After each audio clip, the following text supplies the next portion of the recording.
Perfect. So all welcome to Breathwork for athletic performance or exercise performance.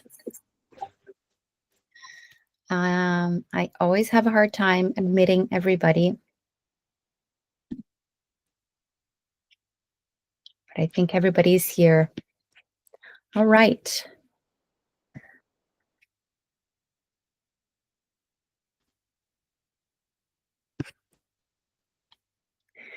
So thank you for all for coming here. I'm so excited for today. I've been wanting to give a workshop on athletic performance or exercise performance for a while. But I wanted to do a few things before I did this one. So if anybody interested in knowing what are the other things that I did already, like other workshops that I have facilitated in the past few months, feel free to connect with me. I'm going to start, and a lot of people coming in still, but I'm going to start. So this is what we're going to talk about. There's a few areas of interest that we will talk today. CO2 tolerance. Are we going to do both score together? Maybe it's things that you haven't heard before, but I will talk about all those things in detail. Everybody's coming still, but I will introduce myself. So my name is Natalie. I'm a physiotherapist for almost 2 decades now. And my areas of passion are orthopedics, concussion rehab, where I started my work with, the nervous system. And most recently, I became a functional breathing therapist, and I found my company Inspirit Breath. And I'm in Vancouver, Canada, but I am from Brazil too, originally. I am a mom of a 5-year-old girl, and she gives me a lot of work, as you can imagine. And my husband is my biggest supporter, and currently putting the kid to bed. Without him, I couldn't do this. And I use the breath work that I learned to regulate my nervous system and make all the hats that I have to wear possible in my life. And I needed to say this. I asked you guys to let me know any issues that you might have if you're pregnant, if you have any, health condition, heart condition, serious condition, like high blood pressure or uncontrolled high blood pressure. And then I have listed all those things there on the slide that I want you to take a time to read it and see if it applies to you. Because my biggest, or one of my biggest concern is with your safety, and breath holds is not for everybody. And breath work is not for everybody, not breath work, sorry, breath holds. And if you relate to any of those things, you are welcome to follow what we are doing with just nasal breathing techniques. You can still do the both score test, but you're not going to be doing the exercises that we're going to do more towards the end. And if anybody wants to message me later, inquiring more specifically about what is safe to do, that's totally all right too. Okay. I will try to answer questions at the end. So hold your question or send me privately by email. I'll be super happy to answer. I don't think we have too much time at the end for questions, but I'll try. All right.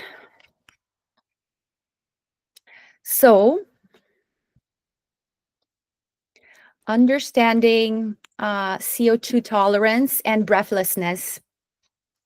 So what I want to say is when you're exercising and you have an urge to breathe, what you are actually, your body is, what's happening in your body is not that you need oxygen.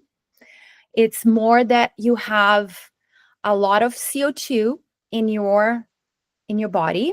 And CO2, we learned, at school that it's a gas, that it's a byproduct of breathing. But we don't learn that it's a essential gas to help the oxygen go inside our cells, to our muscles, to our tissues.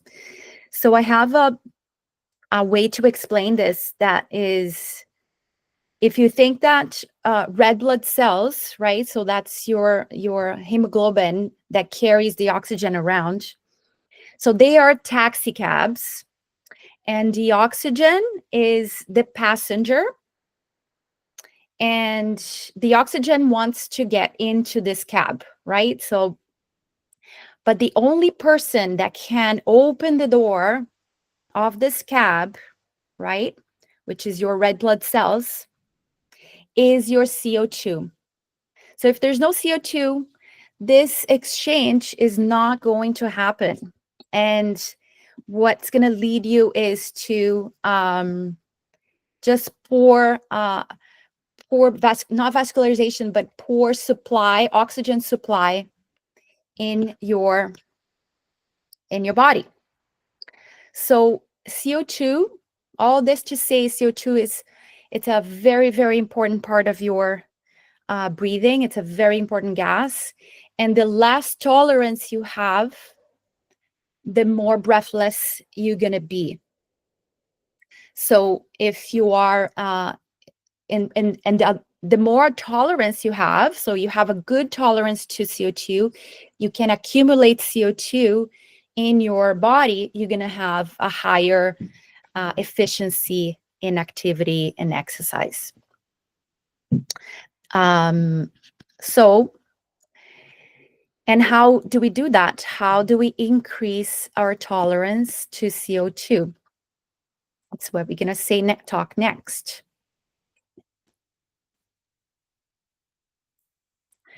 So this is the boat score.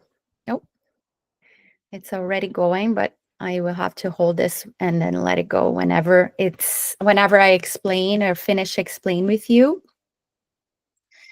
So the boat score test is a test that will measure your tolerance to CO2.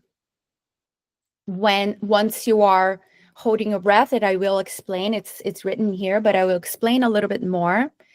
Once you feel that you want to take another breath, that's more or less your tolerance. And there's a good scores and not so great scores, and that's where we're here to really understand how to get better. So what I will invite you to do, and again, everybody can do this one.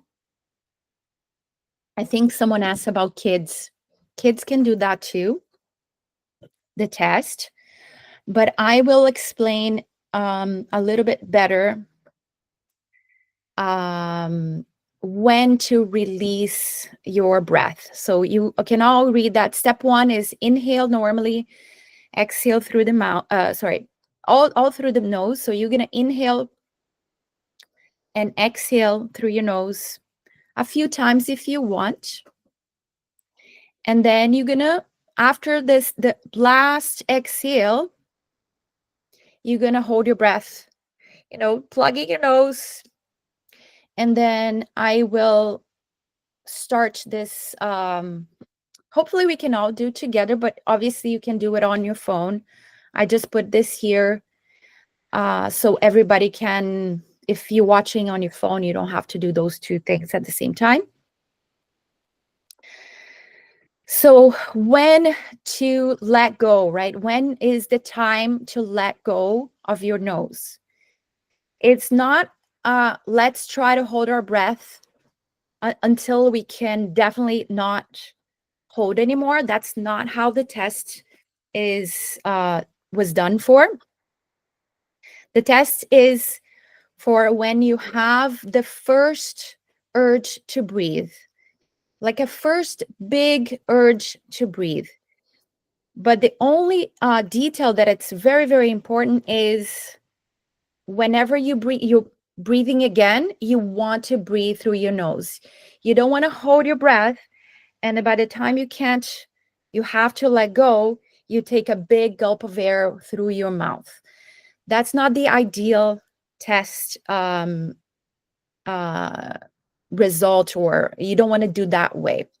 You want to, after you let go, the first breath should be a still calm, a relatively calm breath through your nose. So one more time, you're going to inhale and exhale normally a few times. On the last exhale, when you're ready to go, I'm going to drop the or start the clock here, and you're going to count how many seconds, or this, the seconds will be here. Once you feel the first big urge to breathe again, you're going to let go and see how many seconds you were able to hold. And that first breath should be through the nose. I hope it makes sense. I'm going to get this hold here. And when I say go, I'm going to let go of the clock here, of the timer. And then I'm going to wait a good minute there. So if you want to do it on your phone, you have time to do it on your phone as well, before we can move on to the next thing. Okay, so take a few breaths, and then breathe out. And then once you breathe out, I'm gonna let go in when I say 5. So 1, 2, 3, 4, 5, and go. So that first big urge to breathe, you're going to let go of your nose and see how many seconds you were able to hold. It's not the absolute max, and remember to breathe in first time through the nose.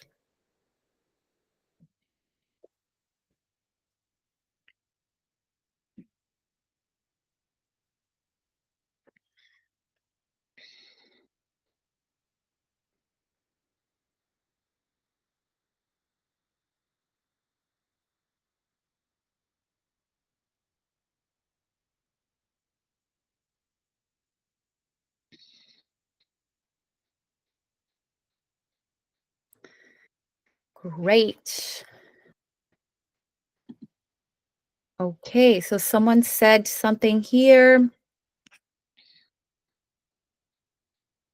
40 seconds. Anybody else want to share your score? You don't have to. 30 seconds, 27 seconds. Y'all doing really good. I'm sure you guys are really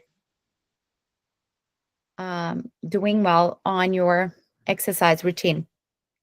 So what is important as well on this test is, first, if you are able to take a calm breath through your nose. Second, if you were able to recover, let's say, from that breath hold, within two breathing cycles, within two breathe in, breathe out, breathe in, breathe out, and you are feeling like you're breathing normally again. And also how you felt during this breath hold. If you felt like it was very hard to do, and you finished the test not feeling so good, or some people will feel like maybe a little anxious with this breath hold. Some people will feel even panic. So how you felt is obviously subjective, but it's also important information on this test. So anything above 20 seconds is actually really good. Again, all those circumstances or all those details have to be also making sense. But anything above 20 is good. And the optimal, I think someone said 40, the optimal test is a 40-second hold, second hold, 40 seconds, sorry, 40-second hold. And I think someone said that. So that's pretty good. Okay, so write down your bold test because it's going to be pertinent in a bit. So this nose breathing versus mouth breathing. Oh, there's one more thing that I want to talk about the bold score, or when your bold score is low, you will expect more lactic acid in your body. So that explains when you have a low bold score, that you have those pains that don't really go away after the second day of your workout. You're feeling like it takes forever to recover from that workout. It's because a lot of lactic acid is in your body because you're have a very small tolerance to CO2, and your muscles didn't get enough oxygen when you were exercising. And the opposite is the highest your bold score, the more efficiency you will have on exercise. So now, the nose and mouth breathing. So when you mouth breathing, you're sending a message to your brain that is expecting a bigger stress or a bigger thing to happen. Mouth breathing should be used only in the exercise world. It should only be used on a higher intensity workout. And we're gonna talk a little bit about that in the next slide. And nasal breathing would be the most predominant breathing pattern that you want to be doing on most activity. Like moderate activity should be nasal breathing. And the benefits of nasal breathing, as filtering and warming the air, which is something that most probably people have heard in the past. But the oxygen efficiency, all the oxygen that you breathe, not everything is used efficiently. And when you're breathing through your nose, you have a 20% increase of the oxygen going into your blood, actually. So sometimes we think when we take a big gulp of air through your mouth, it is more air, so it must be better, but it's actually not. And the other incredible thing about nose breathing is that you produce this, we call a miracle molecule, that it's the nitric oxide, that it is antiviral. I always forget the words, but it's antiviral and antibacterial. So when you are, not only you filter the big things that might be in the air with your our nose hair, right? We actually producing this molecule that will, even if you are breathing some viral, some COVID or whatever viral that it's in the air, it will help decreasing the possibilities of you making you sick. And the nitric oxide also increases the um, uh, your passages because it improves the caliber um, of your upper airways. So the more you breathe through your nose, the more open you're going to feel your nose passage. So the more you use it, the better.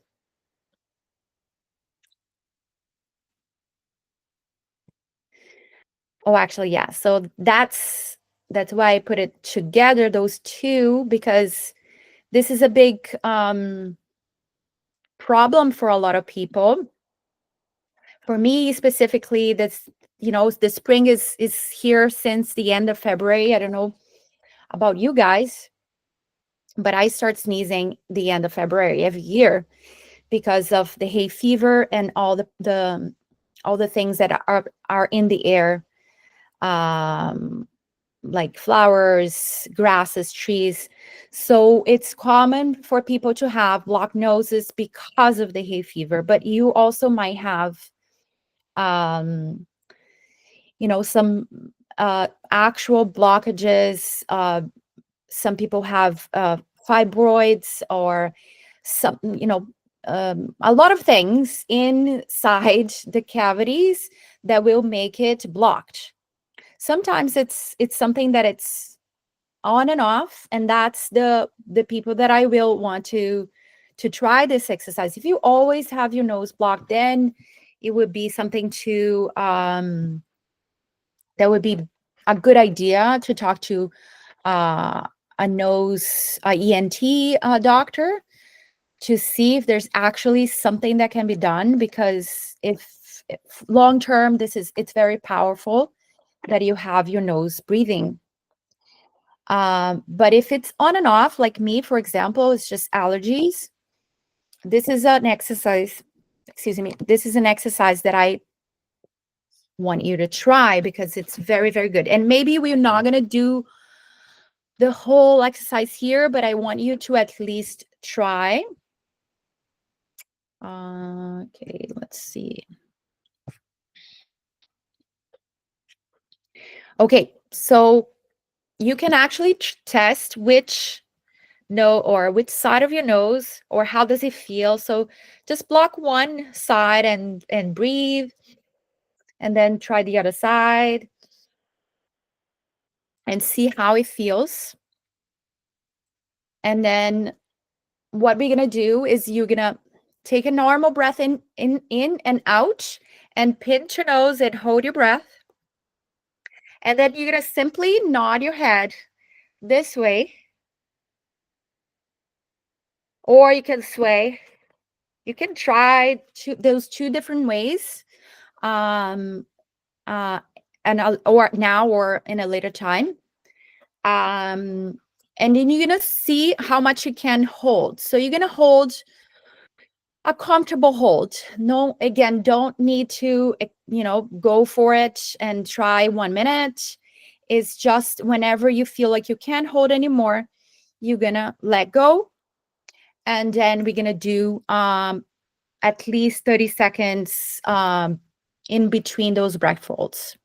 So you can start. So let's go. So it's in and out. As you exhale, you hold your nose and sway head this way or this way.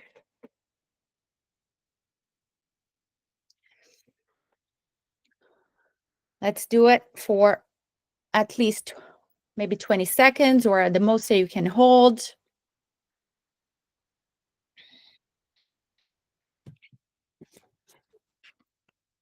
And then let go, take a break,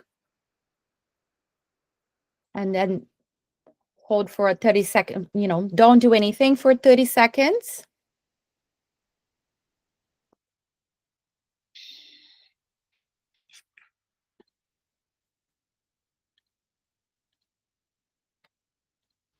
And then let's do it one more time.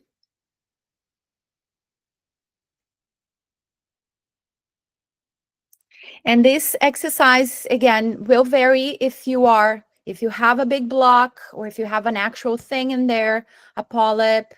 But if you have, at any given point on the day, a good amount of passage, this exercise will be likely successful for you.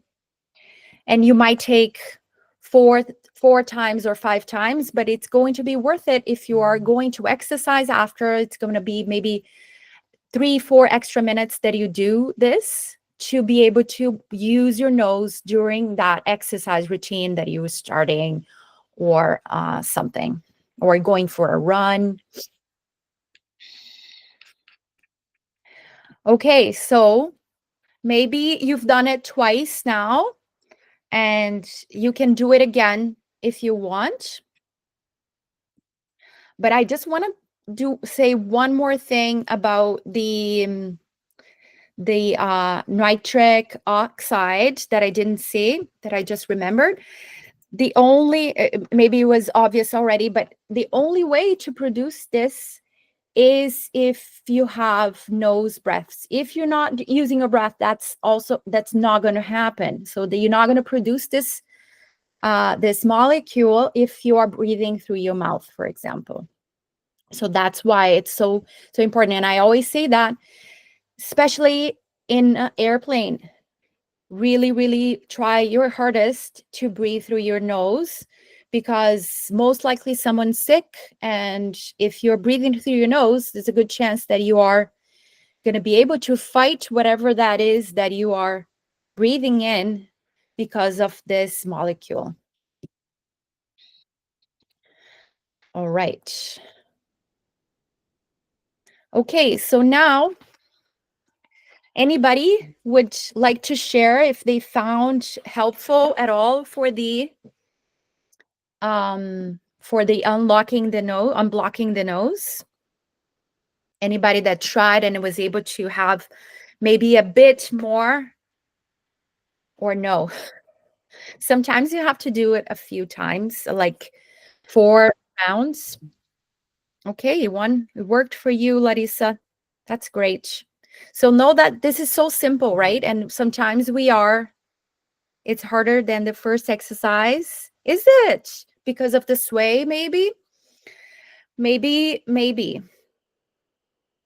Okay, so you're gonna see what happens next soon, because that's what we're gonna do. We're gonna move more. Okay, so now just a break for water.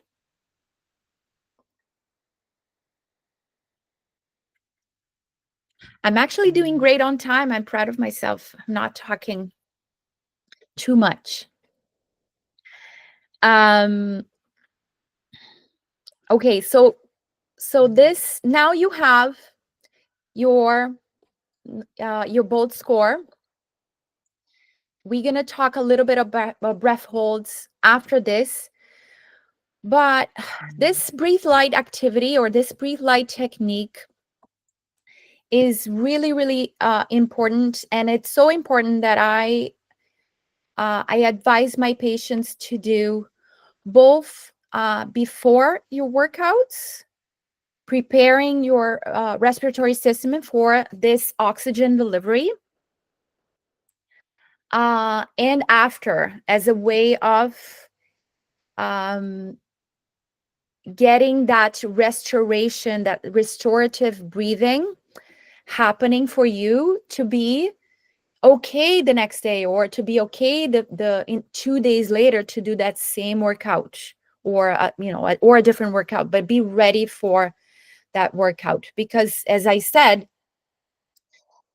when you are doing a calm breathing, a breathing that is impacting that CO2 tolerance that we talked, you will have a better delivery of the oxygen to your muscles, right? Speeding that recovery for you. And the beauty of this technique is that you don't require to count, which sometimes can be a pain, right? The counting is, you have no you have no time for this, or you just can't really focus to count the 5-second ins or whatever, ins and exhales or inhales timed. So this one, it's not involving any of that, although it helps if you do a calmer breathing, like a longer breathe out phase. You don't have to worry too much about that, because we are simply reducing the intensity of your breaths. So if you think of a dial from 1 to 10, and your breathing pattern normally is at a 7, for example, you will be trying to reduce this to a 5. So it's almost like, I always say that if you're in a room, and you're trying to save the air, you're just saving the air for later, for there's not a lot of air, you're saving the air, so you're pulling a little bit less air, or a little bit more less intense pulling. So this breath is soft, this breath is light, as the name says. This breath is quiet, the quietest you can have. So that's the breathe light technique. And I just want you to try right now. You are hopefully sitting down there. So you're just going to connect with your breath for a little bit. You're going to encourage that diaphragmatic breathing, that if you think, like, a lot of people call it belly breathing, but I call it 360 breathing, because you are expanding in all directions, and you're not expanding just in front of you, just in your belly. So think of that as it's a whole diameter that you are encouraging that movement on all the sides.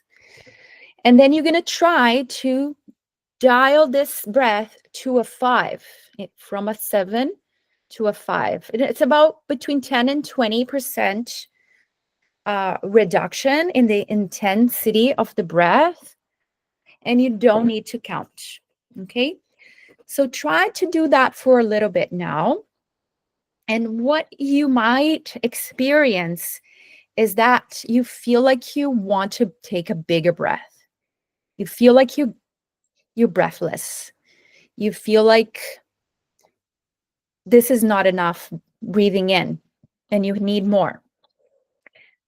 And if that feeling is very intense, then just a little bit, just dial that to maybe to a 6, but you still want to be breathing a little bit less than your normal breath. And this is going to be a game for you. You're going to try to reduce a little bit more, and then you're going to be having that urge to breathe a little bit more intense, and you're going to try to make it work. You're going to hold off and see if you can handle. If you can't handle, bring a little bit more and try to play around with what you can. And you're going to do this for between 3 minutes and 5 minutes. Maybe before workouts, I would say it could be a little less. And then after workouts, I would be doing at least 5 minutes. And this is going to create that same that tolerance to CO2, which is exactly what I was explaining. You are playing around with your tolerance. You feel like you want to breathe more, and then maybe you just dial a little bit more, but then you dial a little bit less, and then try to make it work for as long as you can, between 3 minutes and 5 minutes. Go for it 7 minutes, maybe after workouts. That would be great.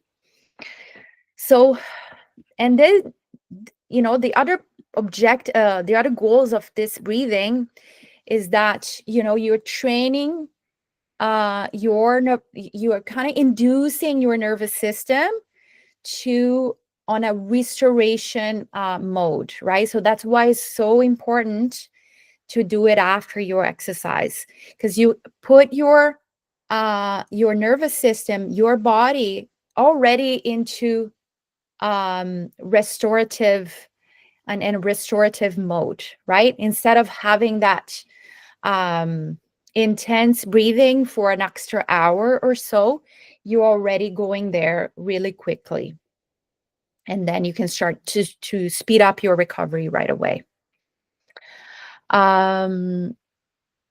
Again, right, it will increase your CO2 tolerance using this breath. And then again, as if it's not clear enough, always breathing through your nose, in and out. Okay. Okay, so now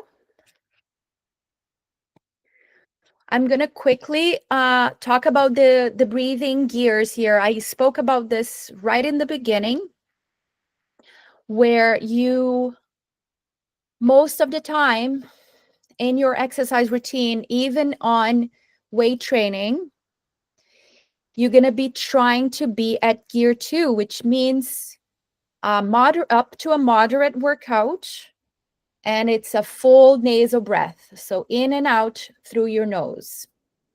When you start to go to a little bit more intensity, maybe you're on that last set of your weight training exercise, your squat, whatever it is, and you are super tired already, maybe you're going to go onto gear 3, which means still a nasal inhale, but you're going to be exhaling through the mouth. And when you exhale through the mouth, you are gassing off the CO2. You're kind of getting rid of the CO2 because you accumulated so much and you want to breathe out it faster. That's the mouth is going to make sure that that happens. So it's not that it's bad. There is a time and place to do the gear 3 or to breathe out through your mouth. Because at that point, when you are, almost at the end, or you are almost at your limit, you might want to get the CO2 out a little bit faster. And there's less resistance through our mouths compared to our nose, right? Through our nose is going to be slower. And that's why it's so good to retain the CO2. But if you want to get it out faster, then the mouth is happening at this gear 3. And then gear 4 is only for that maximum effort, that sprint, that last bit of your workout. You're finishing a marathon, something like that. And then you might have to mouth breathe, both in and out, because you don't want that resistance that your nose brings, and that and so the mouth is way faster, right? It's not efficient, but for that moment, it's needed. Okay, so that's the fun part now. So this part, I will invite you to, you have to get up and again, so you're gonna get your both score, and you might find that if you have a good both score, maybe over 20, you might want to do this exercise doing a jog, and you're going to be just using your room, the room that you're in. You don't even have to jog. You can just do a jogging at the same spot. Walking would be better if you have maybe a small amount of space that you can just take steps in a round way, whatever you can find in the space that you're at. And you're going to respect your tolerance. I put no treadmills there, because just don't get creative and go to the treadmill, do this exercise, because we don't know how you're going to react and how you're going to feel. So it's better that you just have the floor under you. If you don't feel well, you can easily just go to the ground, right? I don't want to expect nobody to feel this is not very, very difficult, but always respect your tolerance, and listen to your body. So similar to what we did with the bowl test, the breathing, you're gonna hold your breath always on the breath out. So you're gonna breathe out and then plug your nose and take 10 steps or jog 10 steps. And then when you finish that, you're gonna take another 30 seconds breathing normally. So you can start at any time you want. So breathe in through your nose, breathe out through your nose, hold your breath, hold your nose, 10 steps with your breath holding. You can hold your breath just closing your throat too. If you don't want to actually hold your nose, you can do that too. And then after 10 steps, you're going to hold. We're going to wait 30 seconds. I'm just going to get my timer here so I more or less know where you are. And then if you did already one with 10 steps, we're going to do 2 sets with 10 steps. And then we're going to continue. So it's now 20 seconds. You can start another one. In, out, hold nose, 10 steps around your house there. Hold your breath. Try to hold in a gentle way. And what I mean by that is don't try to push air when you're holding your breath, okay? It's not when you're trying to release your ears, don't do that. It's just a hold. It's a breath pause. And then you can start over if you're ready. If you had 30 seconds in between, you can do the next one with 15 steps. If you felt difficult with 10, then you're going to continue at 10. Then 10 is ideal for you. So if you feel like it was very easy, 10 steps, go to 15 steps. Breathe in, breathe out, hold your nose. Either jog or walk 15 steps. Every time that you resume your breath, remember, through your nose, and you should be recovering from that breath hold within 2 breath cycles. So if you're not recovering, maybe you overdid it. So if you overdid it, go back to a little bit less steps and keep that pace or keep that amount until you feel okay resuming your breath. So you did, whoever did the 15 steps twice and it felt good and it felt okay, you can now do the 20-step breath hold. So breathe in through your nose, breathe out through your nose, hold your breath, hold your nose, and walk or jog 20 steps.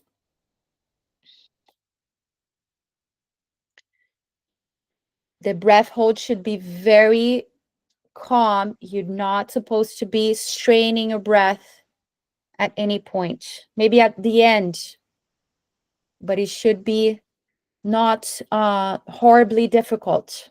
And you feel okay returning your regular breath within 2 breath cycles. And you might be almost done with the 20 steps. Maybe you did many different or many combinations of 10, maybe 1 of 10 or 2 of 15.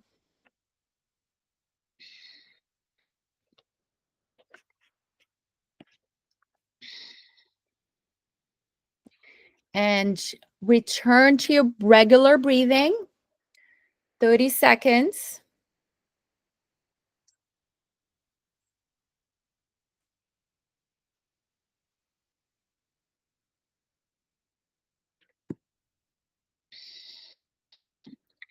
And we're going to continue here. So anybody wants to share anything, how you felt? I just want to ask now so I don't forget. You can put it on the message. And then I will get back to that. But this is a suggestion why I chose here to get you guys to walk or jog, because it's a very easy thing, right? Most people are walking and most people are doing a quick jog, but that is just a suggestion. Any functional exercise can be brought to do your breath holds.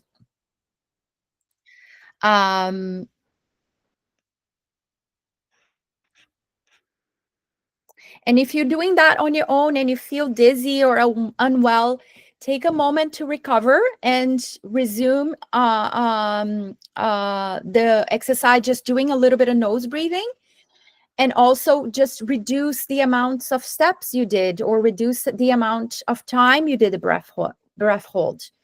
You don't need to start at 10 if you feel super difficult, right? This is just a suggestion. So squats, lunges, planks are great examples of exercises that you can, be bringing the breath holds to do together. Okay. Anybody? Let me see. Oops.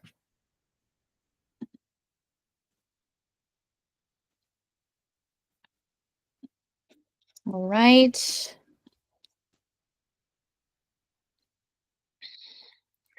Okay, so as you've seen, functional breathing is in the exercise world, it's training in a way that you are utilizing your breath in a smart way, not a hard way.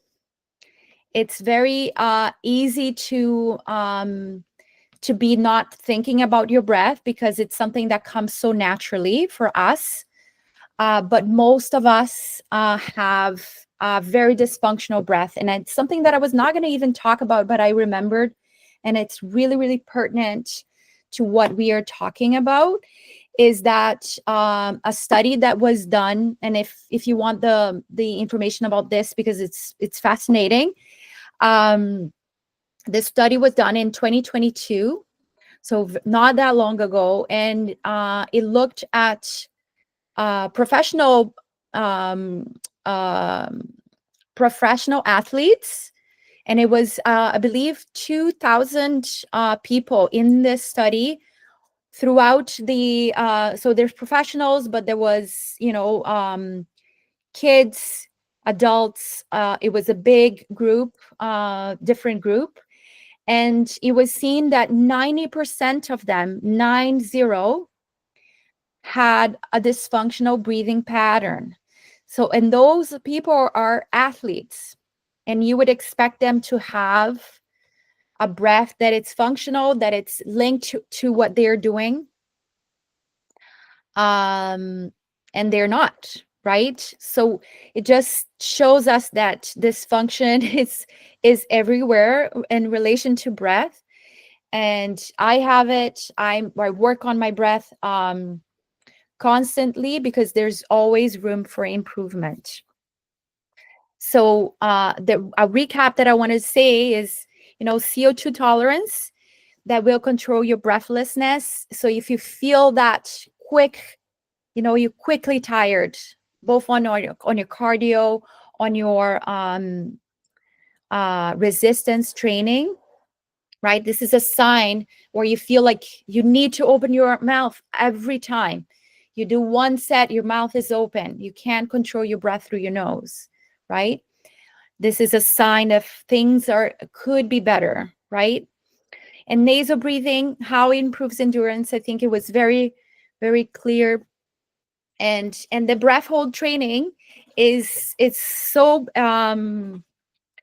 incredibly, there's so many ways of doing it. This is just a little taste for you guys and an easy way to bring in a format like this.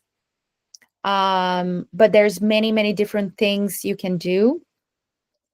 And I want to invite you, if you're here, it's probably because you related to what I was bringing on my landing page. You want to improve your performance on exercise in a specific way, or you want to improve your tolerance to exercise. You feel like you can't do too much, or your recovery is lacking and you feel like you can't go back to your activity only 3 days later because you're so sore or you're so tired. And maybe it's just your breath that is holding you back. It's not because you're lazy.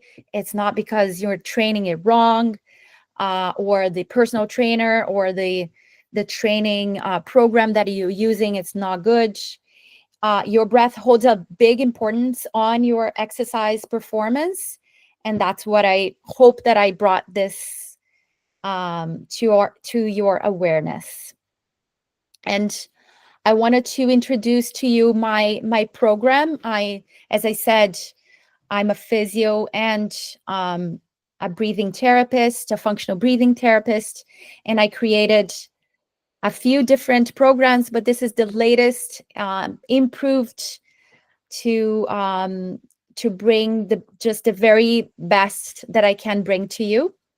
And it's a one-on-one treatment plan structure because every person is different. And if you had the experience of looking online or even just on social media, breathing programs or breathing exercises, they're all very good, but sometimes they're not good for the state that you are or the moment that you're going through. So that's why I offer the one-on-one treatment, because it's going to be a customized breathwork plan that will be targeting your goals, your own dysfunctions, because there are so many, and includes three appointments, an assessment where we're going to talk about the BOAT test and other tests that we do to assess your functional breathing, a midway appointment, and a reassessment session at the end. And the second thing that I added on my new program is a group support and community, which I do online live sessions. Oh, so just to be clear, all this program is online, okay?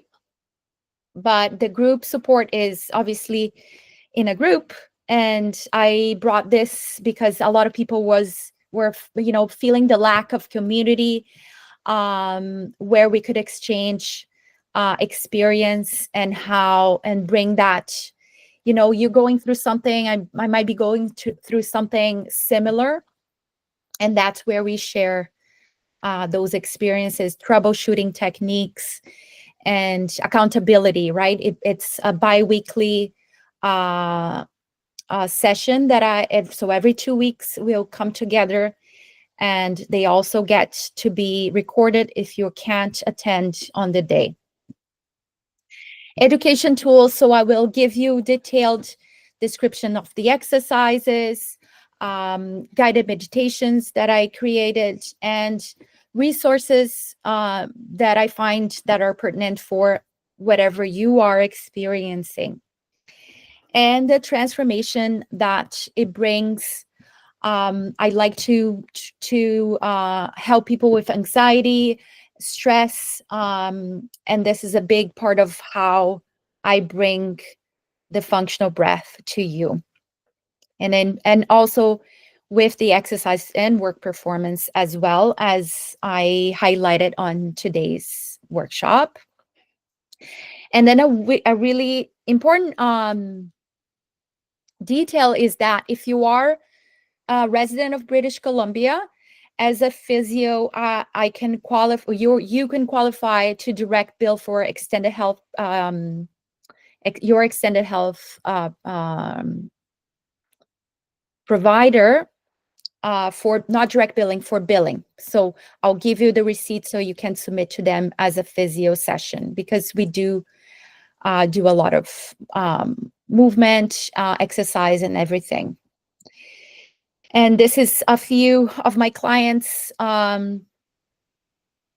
sharings, and what good brought a better breathing, a practice of breathing to them. And I'm very, very grateful for all of all of my patients, because I learned with all of you every day, not you, but with all of them every day, because every person's so unique. And it just brings me more information to pass it on, right? I think someone asked how many sessions. The breath reset is, there are 3 sessions. I mean, it's not that you need only 3, but the program is 3 sessions. You can always add more. It's a planned structure, so I don't do one appointment only, because it doesn't make sense. The first appointment is, I spent a lot of time assessing all the information, all your history. I am a physiotherapist at heart, always will be. So I will need to understand you very, very thorough to give exactly what you need. So there are 3 sessions. You can add more. And then the group support sessions, it's a program that I offer for 3 months. So if you are on Breath Reset, you're going to get the group support for 3 months, at least. I'm not sure how long, but it's going to start with 3 months for sure.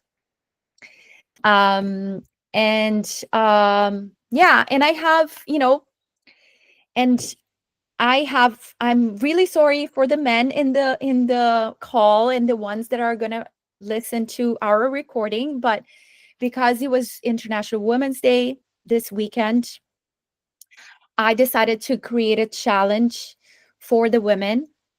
And I created this challenge for bringing exactly what we talked about today, in a form of a challenge. So it's a 21-day challenge, breathe, move, and thrive, a women's breathing challenge.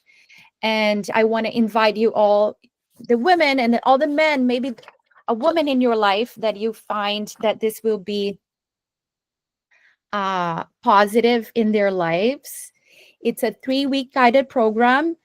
So focused on improving endurance, oxygen efficiency, all the things that we said in today's workshop, speeding up recovery, all together with the breath holds and other breathing techniques that I will bring to you. So we'll be 4 workouts per week. I'll be sending you weekly functional training, simple functional training exercises, nothing incredibly difficult. I'm sure all the exercises that I'm bringing, you've done it in the past, but they are, thought of to work well with the breath holds. So progressive breath holds, for you to guide you. Obviously, it's going to depend on your Bolt score, but everything is going to be really easy to understand and follow. Breathwork warm-ups and cool downs. The program will be delivered in your inbox every week, starting on Wednesday.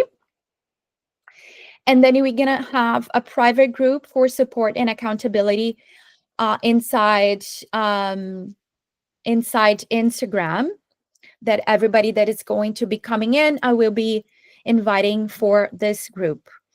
And then the one thing that I wanted to bring it to is the insights on how female hormones, stress, oxygen efficiency will impact your performance. So it'll be a lot of insights on this subject every week. And this is the QR code for the invite on Calendly as well. So if I'll give you a second to see if you want to get that, but I'll be sending this to you tomorrow. And for all the people that, well, if you're not here, you're not listening to me now, but I will be sending all the recording tomorrow as well. So you can maybe watch again, having a more quiet time to do the exercises that I brought today, again and again, as many times as you want. And this is me again. Thank you so much for your time. Look, 9:02. I was able to finish this exactly in an hour. I'm very, very happy. I'm truly happy to doing this. I do it for free because it's a way to connect with people, to bring a little bit of what I do. I'm super passionate about this subject of breathing. I love working with women, if you couldn't tell. And I would love to hear from you. Oh, you know what? I'm gonna open the thing here because a lot of people talking. So I think I answered you, Sylvia. How many sessions the program includes? So it's 3 one-on-one sessions, but multiple sessions in group, which is super powerful. Thank you, Christy. Thank you, Mia. How much is for the program? Those 3 ones, one-on-one session. So I'm almost 100%. It's $460 for the whole 3 programs or 3 sessions. The group sessions are a bonus. Okay, so you get the bonus sessions, the group sessions. You're only going to be paying for the 3 one-on-one sessions. Okay, and everything that you get from that. Awesome, Monica. You should start tomorrow. Thank you, Larissa, for being here. And this QR code goes straight to my Jane account, where you can book one-on-one call with me for a discovery call. Sorry, not a one-on-one. It is a one-on-one, but it's a discovery call, a 20 minutes discovery call, free call, that you can understand how I work. If there's any questions that you want to ask, we can jump in a call and talk about that. Thank you, Colin. Thanks for everybody here. Again, I am just going to put the other slide for the challenge here, because I really want you to get more of this. And this challenge is it's just a great way to bring you accountable, right? To have someone with you cheering you on, and a lot of other people doing the same thing. And you're going to get this tomorrow as well. But thank you again, everybody, for being here and spending this hour with me. I hope you had a good night. You have a good night.